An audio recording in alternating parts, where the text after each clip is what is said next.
on the phone, this one. Battery's gone flat on the camcorder that I carry around. Should buy a new one really.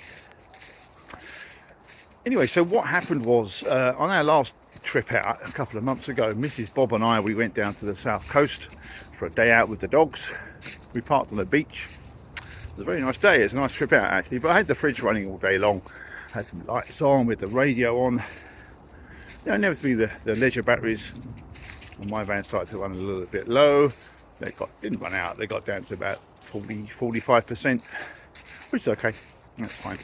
But then what happened was, when we came to leave, I started up the engine, and the belt on the front made a horrendous noise, a really, really bad belt slippage noise. You know the sound I mean, the one where it sounds like someone's fan belt's hanging off. It really was attracting attention. So, you know, it was all right at idle. As soon as I touched the throttle, it was really squealing, and I was thinking to myself, that's working hard, that alternator. As you know, alternators, you know, once they're spun up, once they're working, they take a good fair few horsepower to turn. So, and those belts are pretty wide on the Vario, aren't they? I've checked it before, it's a good belt. So in my head I was thinking, what are the bearings going on that, or something else?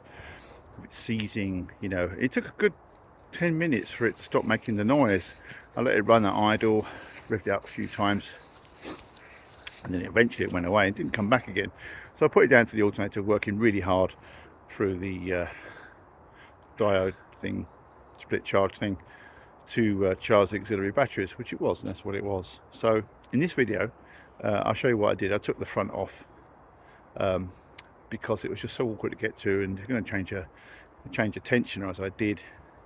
Because I got to thinking, you know, it probably isn't not the alternator, I think it's a tensioner or something like that, or something, you know. Let's take it apart and investigate, and I'll share that with you on this video. So if you're thinking about changing the V-belt or the tensioner, or even the water pump, or want to take the front off your van, this is the one to watch. You know, I do these things badly because no one else does. So apologies for everything, bad camera work, bad narration, waffling, and bits I've missed. So feel free to, you know, comment, whatever you want to do. You don't have to like or thumbs up, I'm really not into that. So yeah, sit back, enjoy, fast forward, whatever you want to do. Let's show you how it's done. Right then, let's have a look at it. Let's have a look and see what we can see. Got the torch, just open the bonnet, looking underneath here. Got a water pump at the top there. That seems to go tangled up there. Give me a second. Apologies for shaky camera work as usual. Goes down there to the bottom pulley, down the bottom of there. So nothing on this side. Water pump, bottom pulley, and I can see a tensioner. There's a tensioner down there. I think some people already know this. If I can get a better light on it, I can see it with my eyes, but see on the camera it's a little tricky. It's buried way down there. You just about to see it. See the back of it there, the flat side of that tensioner. That's it there. And next to that, we've got the alternator, way down there. So way down the bottom there. So when we get to that, then how am I going to release the tension on that? Some of you already know. I don't. So let's figure this one out. So it's always a good idea to draw, when we've got these sort of complex belts or a little bit tight, it's a good idea to draw where all your pulleys are. Make a little diagram, if you haven't got one already, of where that excuse me, where that belt goes to. So I'm just going to do that on a bit of cardboard here, a scientific piece of cardboard. Let's see if we can do it with one hand. Sometimes on the vehicles they have a picture of it, this one doesn't.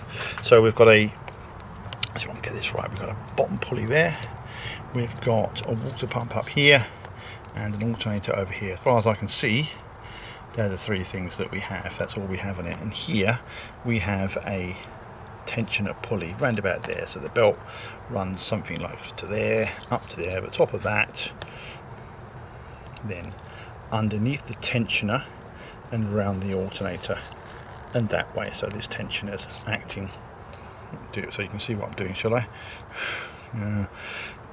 Pulley runs around there, water pump up here, WP, crankshaft around here, and the alternator's over here. So the tensioner is acting this way, acting downwards against this side of the belt there. So crude drawing, but sometimes you get lots of pulleys and things, and it really will help you. I've been caught out by it where I forgot where it went, and it just takes forever to figure it out. You're not used to it, especially when it's awkward like this.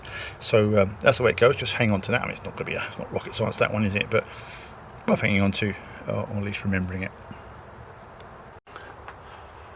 So it's some hours later, slightly dark outside, and things have progressed. I started taking off the airbox here, as you can see. That came off quite easily. We moved on to take off the bottom half of that airbox.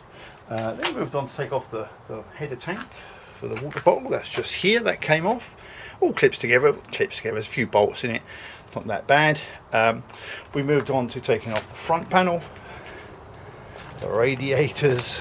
That's the intercooler and the radiator together there, and resulting in easy access to the front of our engine. You can see it there. You know, it looks a bit drastic, but you know what, I want to check the water pump bearing. I want to look at this idler bearing as well. So yeah, let's have a good look at it. It's probably an easy way of doing it. And actually looking at this belt, to be honest with you, it's a little bit on the loose side actually. I don't think that's I'm not sure that's tight enough. And if it's been on there for, you know, a million miles, then let's change it, see how our bearings are going, and just see if we can get a bit of better tension out of it. And we'll spin up all the bearings in a sec. But you know, just for the sake of it, if you want to see how these work and see how they go together, as I did before I made this video, you can kind of see it here. I'll record it again in daylight so we can see a bit more, and we'll go from there. So let's have a look at that. Let's have a look at that tension next. I'll unbolt it, take it off, however it comes off, and then we'll have a look at it. I'm also going to clean up this whole area. I mean, look at the state of these pipes and things. We'll get this degreased. I'll clean it all up with a pressure washer, make sure it's all nice and clean before we put it back together again. Back soon. So whilst we wait for the parts to arrive, I've ordered those. Let's clean this engine up a little bit. Let's have a closer look. I put some bags over the obvious holes where I don't want any kind of muck or water to go. You see how grubby it is down there. And we'll give it a good clean up. Let's make it all nice. Also, I can get to these little rusty bits that I couldn't get to when I was rebuilding the van. So I think we'll paint those up, make them look a bit nicer. I've checked the water pump. The water pump's actually okay. It's alright, I can live with that. The viscous fan unit's working okay as well. But you know, for future use, if you want to know how these come off, you can see that there. So, you know, I've labelled this video something other than just fan belt, you know, because some of you may want to get to the water pump, which you can see there. I believe, I don't know, it comes off. I believe this bit doesn't come with it. You just get this unit at the bottom here is what you get, that part there. But you know, you're going to take the front off to get to that. Anyone wants to look at the front pulley? That's what they look like. I don't know what those red marks are on there. Probably there for something. Generally, that's the rest of it. It's an air conditioning pump down there, which I'm going to leave disconnected. Actually, don't use that. So yeah, if you want to see what's on the front of these, there's the alternator. There's like a swine to get to that. That does. I think if I had to do that, I'll do the same again. I'll take this front off.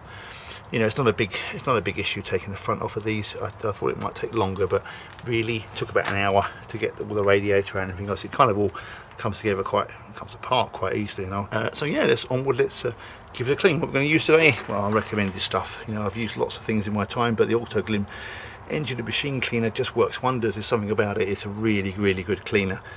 Spray it on, wash it off. It seems to do better than gunk or Geyser. Not that I'm sponsored by anyone at all, you understand. You know, I had to pay for that myself. Yeah, we'll give that a clean up, see how it looks, make it look nice and sparkly under here. So what I just did was clean these pulleys up a little bit. So now I thought I'd give it a go. I took a wire brush on the end of my drill here, one of these things, and just run it, you know, back and forwards.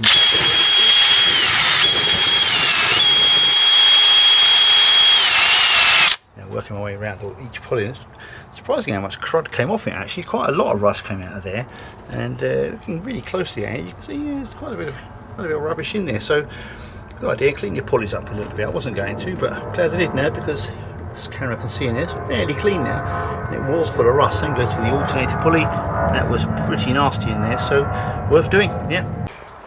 So in preparation for everything, for the new stuff, the new tensioner going on and the new belt, I've done a bit of cleaning up around these rusty areas around here, a bit of hammerite that is. Quite pleased with that actually. It's spray on hammerite, so it looks okay. Just tidied things up a little bit, cleaned up all my pipes, bits and pieces. This was a break in the wire.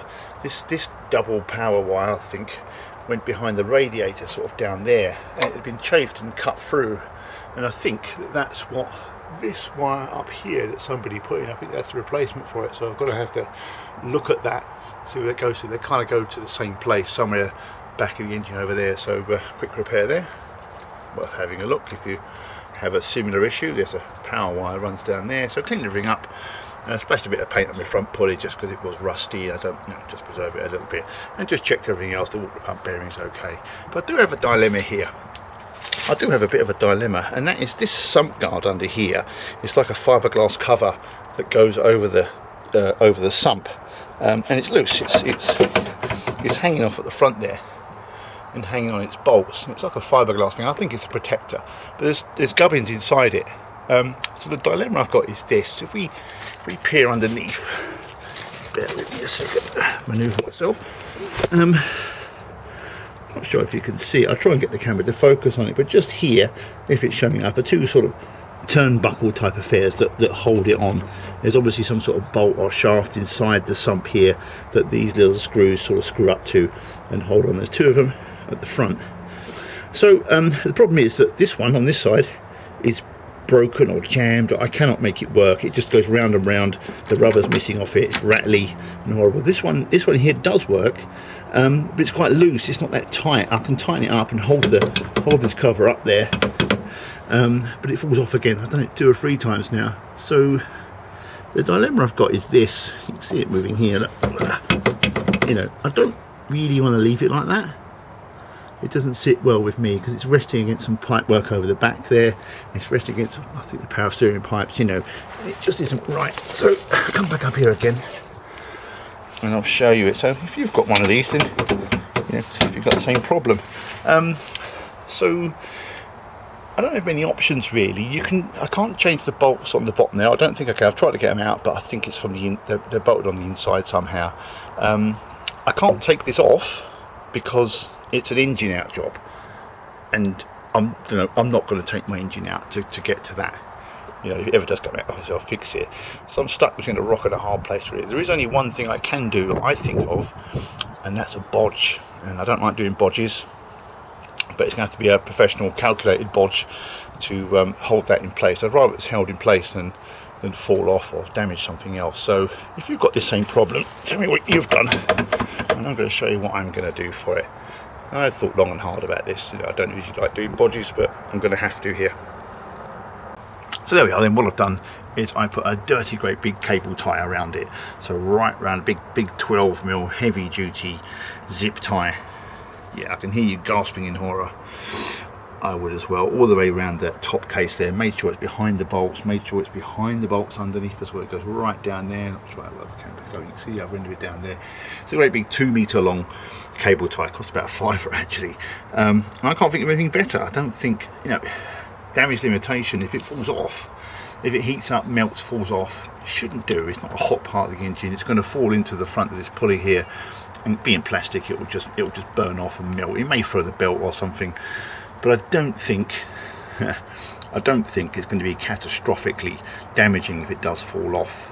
And it's holding this bottom sump on, so I've hooked it behind the bolts underneath there, hooked it behind there. I made sure it's really tight, pulled it out with a pair of pliers. It's on its limit. So I'll let you know how that goes. I don't like doing stuff like this, but occasionally, I have no option. Certainly not taking the engine out of this just to get that sump cover off. I can't replace the bolts. I don't want it flapping in the breeze either. So I'll keep you posted on this one. So let's have a look at the tensioner and pulley itself. This is the assembly here. This is the old one that that's come off. It's been on there obviously from new, and we've done nearly 200,000 miles, so I'm not going to trust it. And really, the bearing is gone on it. The surface of that thing's a little bit knackered. Look at it. It's not gone. It's not that bad, but I think probably what's happened is the tensioner in here, which is a great big coiled spring that lives in here. There's the end of it there. It's probably just lost its tension, really. I could take it apart, clean it out, put it back on again, but why not change it for a new one? Now the new one. This is the interesting part here. It's where we might differ. OM904 engine, of course. It's the 4-cylinder turbo diesel, not the 5-cylinder one or 6-cylinder one, whatever one is. So when you look online, there's about 1 million different versions of this. It's there's so many different part numbers, and obviously it's confusing. I should just go to a main dealer, but I know they're going to charge a hell of a lot of money for these things. I've seen them, They can be like a couple of £100. I don't want to pay that much for it. You know, it's only a big old spring and a tensioner. So I know we can get pattern parts for these. I don't always use pattern parts, but I will for this because it wasn't the worst. I do want to change it, but it's not the worst thing to change ever. So it's not as if it's going to have to last as long. And I don't drive, I'm not going to drive it with the intensity as when it was new. So, right, so which one? Million different part numbers, all by engine number. The thing to note on the back of these is these two lugs. I did buy the wrong one, first of all, and it was different. This back piece was different here. So I looked up online, and I looked, and I spent far too long doing that, and I came up with this one, which is made by SKF bearings. Actually a UK based company. I didn't realise that until I bought one. That's got the same pattern on the back, and that was key for me. That's what I noticed on the internet. It's the same pattern on the back, so it is from the same engine. It is the right one. SKF themselves say this is not the right one for this engine, so I'm going to make no bones about it. If you want to agree with them, that's fine. If you want to agree with me, and I think that is exactly the same thing. Where are you? There you go. Line them up. Airing lines up in the same place. The only difference is the bolt that holds it on. This is obviously a normal bolt, 17mm, I think 10mm bolt, 90mm long. This one here, 90mm long, but it's a cap head, it's a hex head, and all I've had to do is buy a new bolt for this. Again, my friend on eBay, I bought a stainless steel bolt that's coming very shortly before I put it on there. But I have lined them both up. They do fit. What's the part number, I hear you ask? Not way up. SKF bearing, there it is, then VKM CV 51003 is the part number that I pulled. Made in China anyway. UK based company based in Luton. Everyone loves Luton, don't they? So I'm going to put that one on. Now SKF probably crying out that there's no warranty with it because it's not designed for that engine. I think it is. I think it will fit. I think I can fit it with that bolt, and obviously I'll make sure it all lines up the same, but it's the same one for all intents and purposes. You know, take my advice or go and buy a genuine one. It's entirely up to you. We're going to put this one on, see how we go. So there you have it then. The new tensioner is on. I put the belt on. That's a new Bosch belt that I bought for it. So the tensioner just bolts through. There's that new hex bolt, if you can see it, that I put through there. And these, if you're looking at it to change your own one, you're not taking the rad out. They tension this way. There's a 15mm head on this one. So here, I don't know if they're all 15mm, and they flex. That one, they're quite tight actually. This one's much tighter than the one that come off. So when you put your new belt on, obviously make sure you route it properly, and don't make sure it seats well into these grooves here. And see, they've got a bit rusted. I'll clean it up before I go ahead with that a bit more. Oh damn it!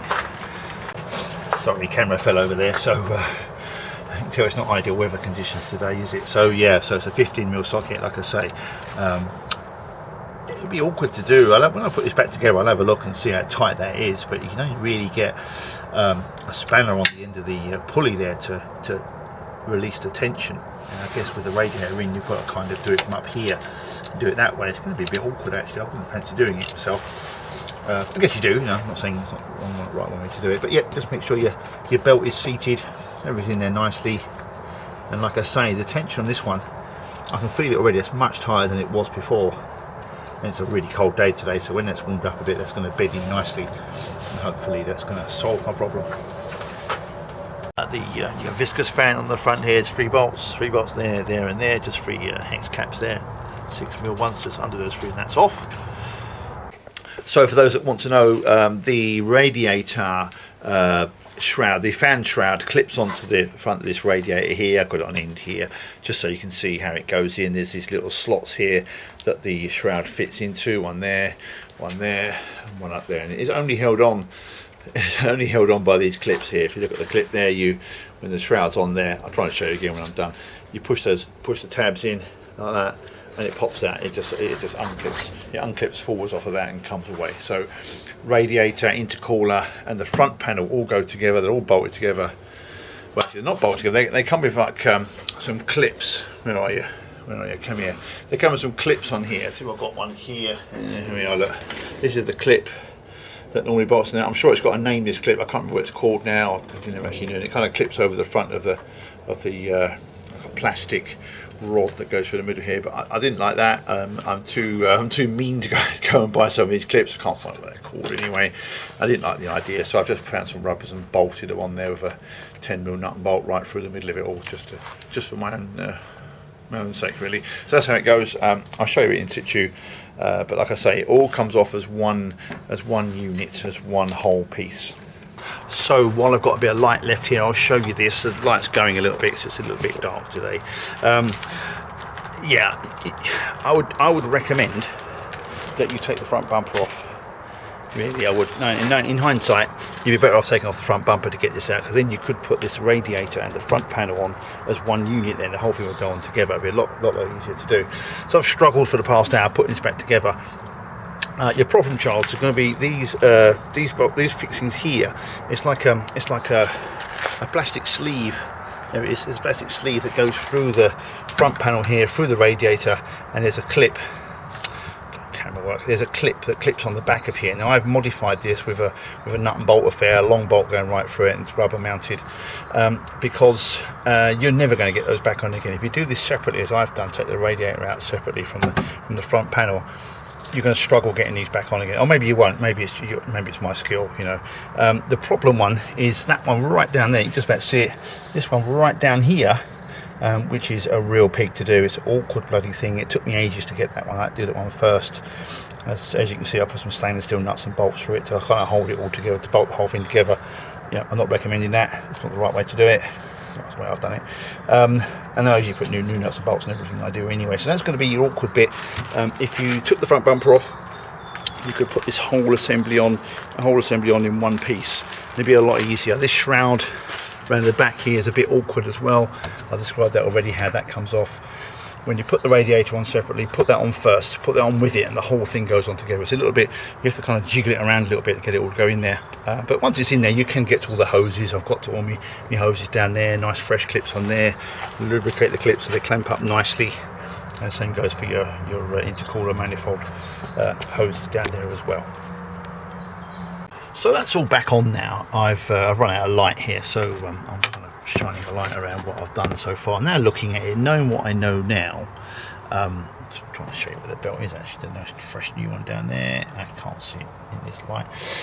Knowing what I know now, this is an awkward job. If you wanted to try and do that yourself without taking any of the front end off it, it's going to be a really awkward job. Whether you can do it from underneath or not, I don't know. I mean, you can see you just can't get to anything, can you? Everything's in the way, and even when you take this airbox off and things, you know, you might as well take the whole thing to pieces. In fact, I'm trying in the camera and you can't really see it. It's way down there, that tensioner. You know, that would be a really awkward thing to do. It's obviously you've got to do it from underneath, but even then it's really tight. I wouldn't fancy doing one by the side of the road, I can tell you. So if you suspect your belt, then perhaps you should take it off, take this front end off, and, you know, get used to it as I've done here. But see how we go for now.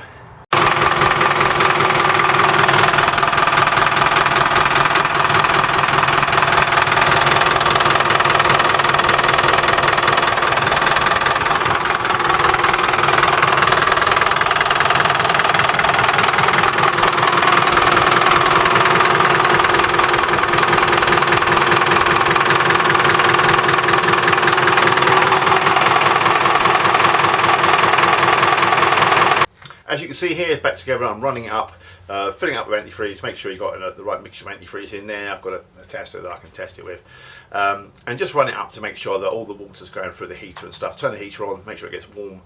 Just keep an eye on that water level. Maybe a little short run or something. Come back and just make sure it doesn't have a big air pocket in it. Sometimes they do. I don't know if Varios do or not, but I just ran one up for a little while, as you can see here, and hopefully that'll be okay. So that's all finished then, all done. A couple of part numbers for you. You've got the belt. If you're going to change the belt, the one I put on was a Bosch. Bosch number was 8PK1420. If you want to change that belt, other manufacturers are available. I went for a Bosch because they're probably a better quality one. The pulley that came off, the Mercedes part number for that was A Alpha 0. No, it wasn't.